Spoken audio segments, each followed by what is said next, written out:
जय हिंद, जय Maharashtra. शौर्यगाथा career अकॅडमीवरती मी दीक्षा तुम्हा सर्वांचं हार्दिक स्वागत करते. आज आपण नद्या, त्यांचे संगम आणि पर्यटन क्षेत्र आपण आज बघणार आहोत. तर पहिली नदी आहे गोदावरी.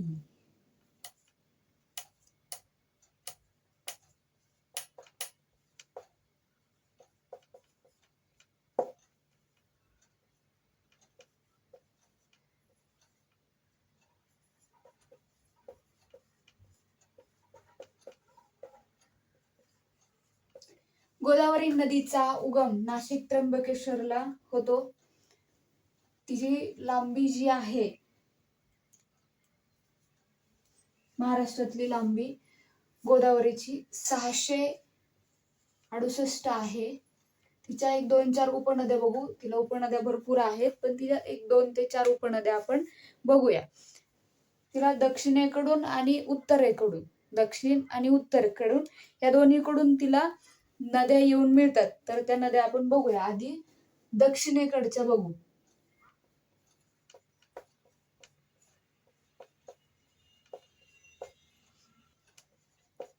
दारणा, सिंदफणा, मुळा, बोर, कुंडलिका,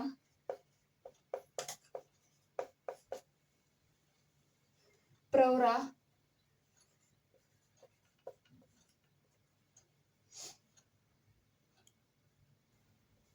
मन्याड, ज्या काही नद्या आहेत ज्या दक्षिणेकडून गोदावरीला उजव्या साईडने येऊन मिळतात. आपण जर महाराष्ट्रामध्ये तिची लांबी जर बघितली तर 668 इतकी आहे. तर त्याच्यानंतर आपण आता उत्तरेकडच्या म्हणजे डावीकडच्या नद्या बघू.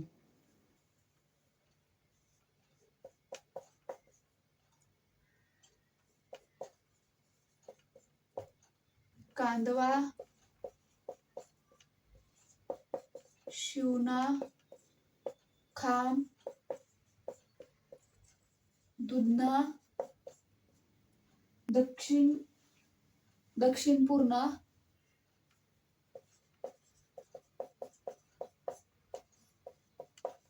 ज्या आणखीन आहेत मी एवढंच देते. यातल्या 2-4 जर विचारल्या तर विचारू शकतात. तर गोदावरी ही पूर्व वाहिन्या नद्यामध्ये येते.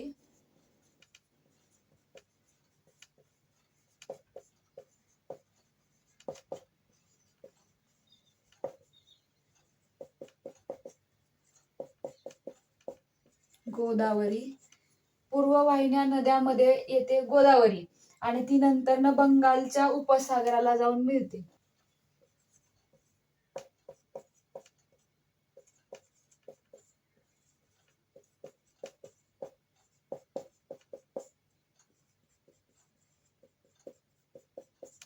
बरोबर.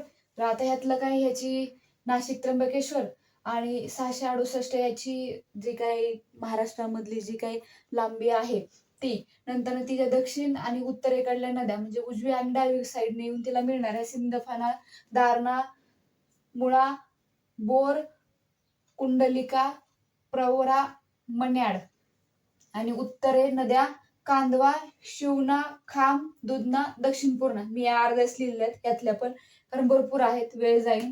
ज्या महत्वाच्या येतात पेपरला मी तीच कुंडलिका, दक्षिण पूर्णा, खाम, दुधना ह्याच लिहिल्यात.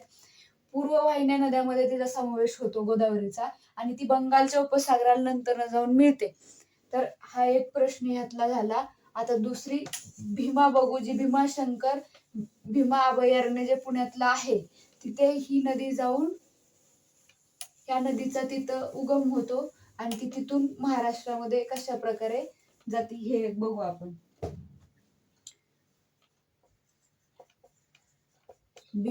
भीमाशंकर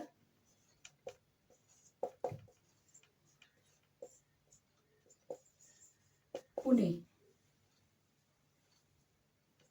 तिची जी लांबी आहे महाराष्ट्रातली ती 451 आहे. आणि तिचा जर नद्यांचा संगम जर बघायचा असेल तर तो एक म्हणजे भीमा, मुळा आणि मुठा. यांचा संगम हा वाळकी पुणे येथे होतो. बरोबर. त्याच्यात दक्षिण नद्या बघू आपण, जे हिला येऊन मिळतात. भामा, इंद्रायणी, पवना, मुळा आणि मुठा. आणखीन आहेत पण मी एवढ्याच देते. आता ह्या उत्तरेच्या नद्या ज्या तिला डावीकडून येऊन मिळतात भीमा नदीला, जिची लांबी पुण्यामध्ये म्हणजे महाराष्ट्रामध्ये ती किती किलोमीटर, तर 451 जे आहे ती तिची लांबी आहे 451. तर तिच्या उत्तरेच्या नद्या बघू आपण. वेळ, कुकडी, मीना, घोड ह्या तिच्या नद्या आहेत. हा तिचा संगम आहे. ह्या काही आहेत ज्या मिळतात. आणि ही नदी पण पूर्वेकडची नदी आहे.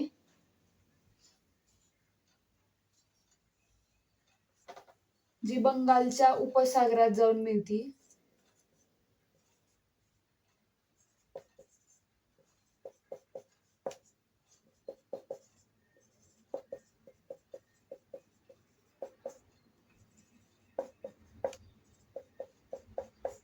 ही बंगालच्या उपसागरात जाऊन मिळते, कारण ही पण एक पूर्ववाहिनी नदी आहे. जसं की गोदावरी पण आहे, तशी भीमा पण आहे. आणि आणखीन एक नदी आहे ती म्हणजे कृष्णा नदी. तिची लांबी, तिचा संगम, ती नंतर कुठल्या सागरात जाऊन मिळते, तो बंगालचा उपसागर आहे. तो एक बघू आपण. कृष्णा, तिसरं कृष्णा. बळेश्वर, सातारा.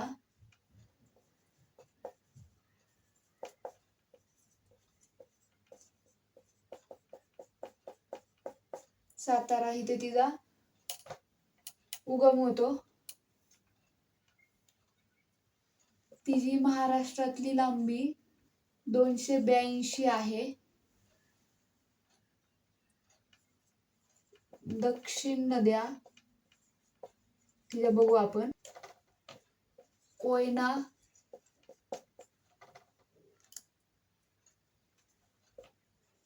वेण्णा, वारणा,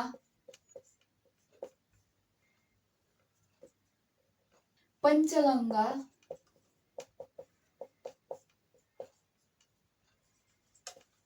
दूधगंगा आणि लास्टची आहे वेदगंगा. ह्या तिच्या दक्षिण वाहिनी नद्या आहेत महाराष्ट्रातली. तिची लांबी जर बघितली आपण तर 282 एवढी आहे. त्या डाव्या नद्या बघू आपण. ह्या उजव्या आणि त्या डाव्या. येरळा, नालंदा आणि एक लास्टची जी आहे ही आहे नालंदा अग्रणी. याचा संगम बघू आपण. एक बघू आपण कृष्णा, वेण्णा, माहुली, सातारा.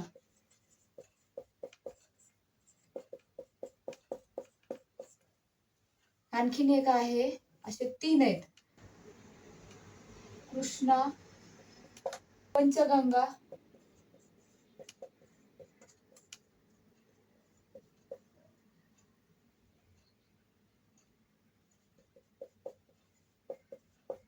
नरसोबाची वाडी, कोल्हापूर.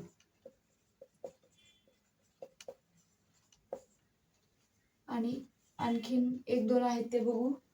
कृष्णा, कोयना,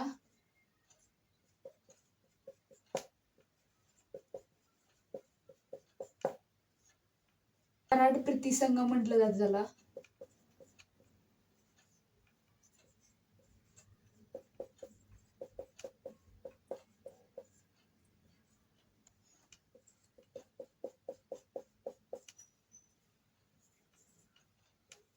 कृष्णा, येरळा,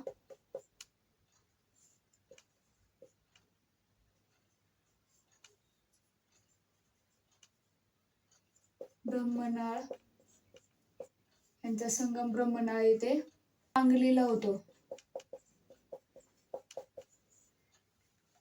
आणखीन एक दोन आहेत पण हेच विचारतात, तेच सांगते मी पण थोडस.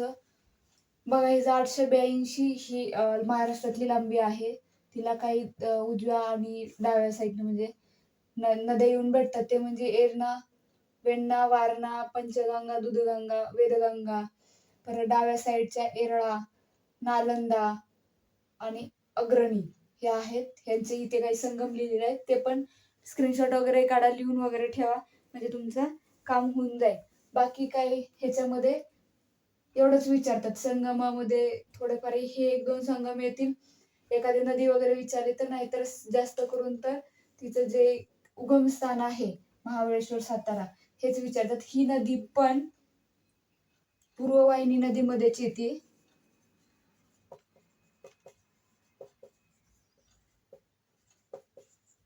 जी बंगालच्या उपसागरात येते.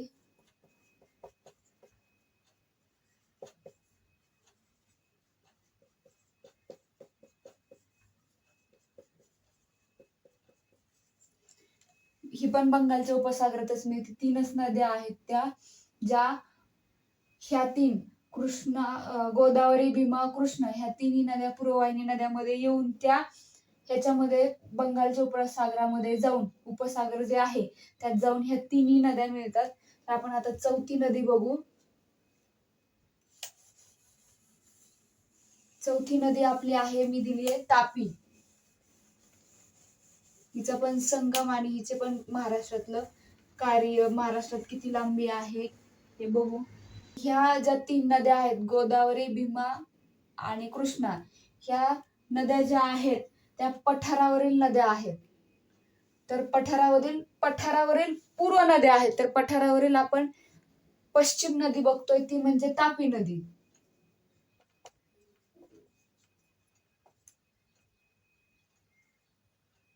ही बैतूल, सातपुडा,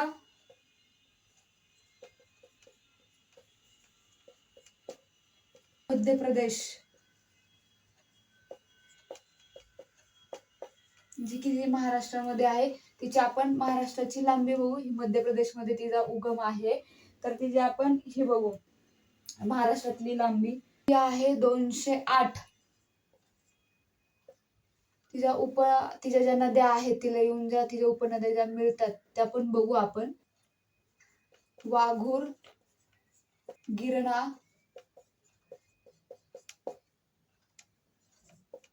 अंजनी,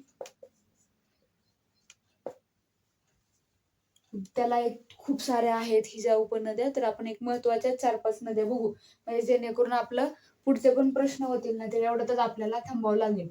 त्यापेक्षा आपण थोडंसं आणखीन पुढचं पण बघू.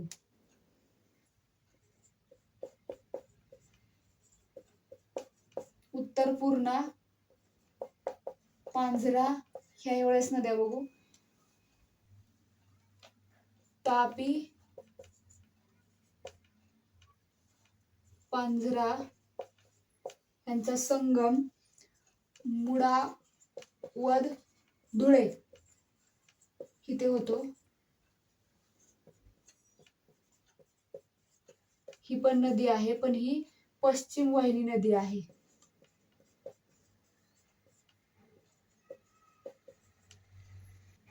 जी अरबी समुद्रात जाऊन मिळते.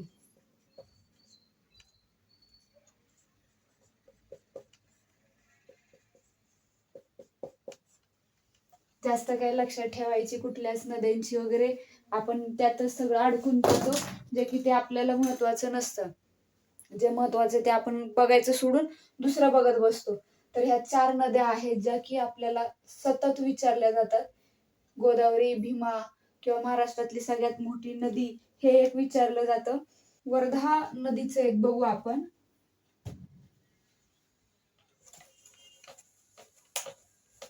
पाचवी नदी जी आहे, जी इम्पॉर्टंट आहे परीक्षेच्या दृष्टिकोनातून, ती आहे वर्धा. पाचवी वर्धा.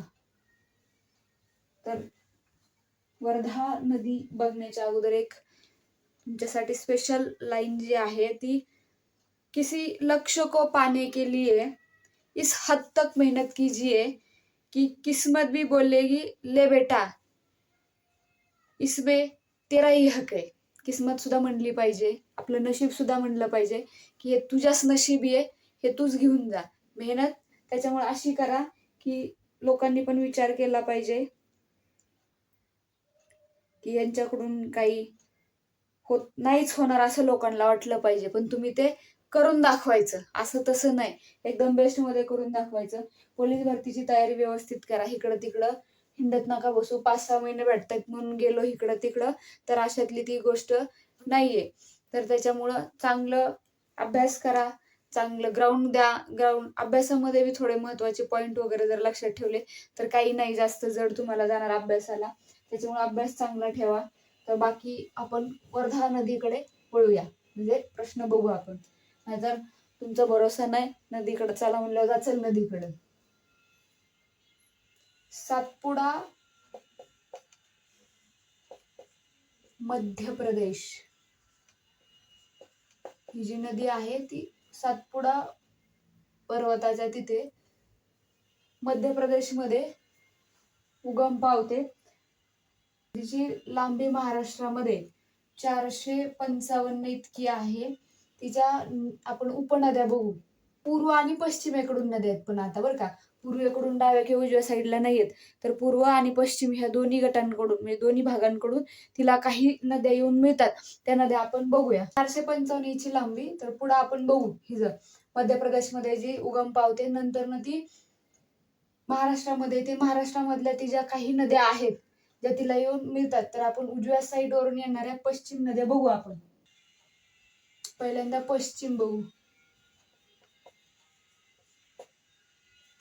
माडू, पेनगंगा,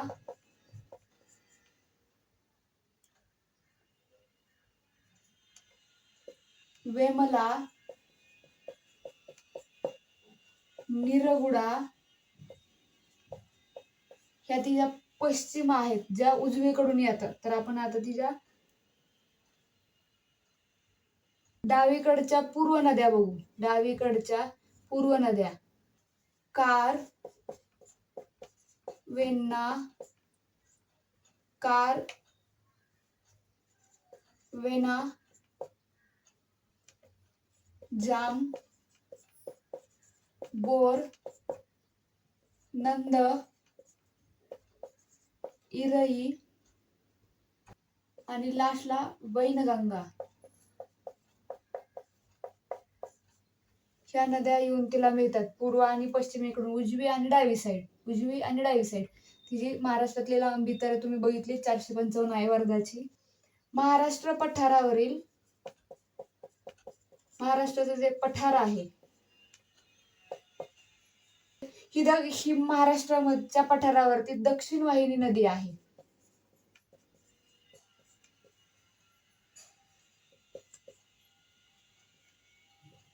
आणखीन एक तिची खासियत म्हणजे तिची ओळख आहे विदर्भातील दक्षिण नदी, ही तिची आणखीन एक ओळख आहे. महाराष्ट्रामध्येच नंतर न गोदावरीस मिळते.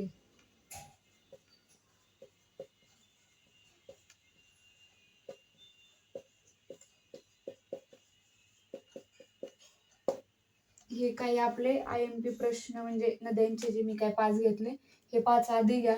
नेक्स्ट व्हिडिओ मध्ये आपण आणखीन 5-6 नद्या बघू ज्या की IMP परीक्षेच्या दृष्टीने तर ह्यातल्या थोड्याफारच नद्या विचारतात, जास्त काही नाहीत विचारत. तर कोकणातील नदी, पश्चिम, पूर्व, दक्षिण जे काही नद्या आहेत, उत्तर वगैरे ह्याच नद्या विचारतात. ह्याच्या व्यतिरिक्त नाहीत विचारतात. एखाद्या वेळेस लांबी वगैरे विचारतात, त्याच्यावरती तीर्थक्षेत्र एक विचारतात आणि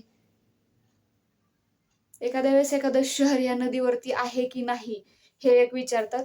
बाकी नद्यांवरती विचारायचं म्हणलं तर संगमन तेच विचारतात.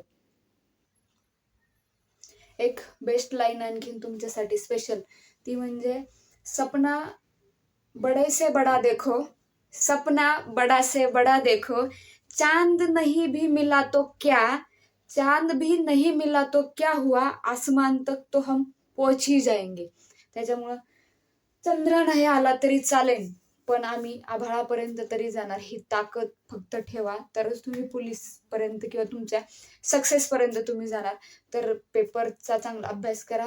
तर माझे हे प्रश्न संपले. मी कुठल्याच व्हिडिओमध्ये कधी म्हणत नाही की माझं यूट्यूब चॅनल सबस्क्राईब वगैरे करा, पण मी आज या व्हिडिओमध्ये म्हणते, फर्स्ट टाइम माझ्या व्हिडिओला सबस्क्राईब करा, शेअर करा, कमेंट करा की पुढचा व्हिडिओ, नेक्स्ट व्हिडिओ मी कुठल्या विषयावरती घेऊन येऊ. तर जय हिंद, जय महाराष्ट्र. माझे प्रश्न संपलेले आहेत.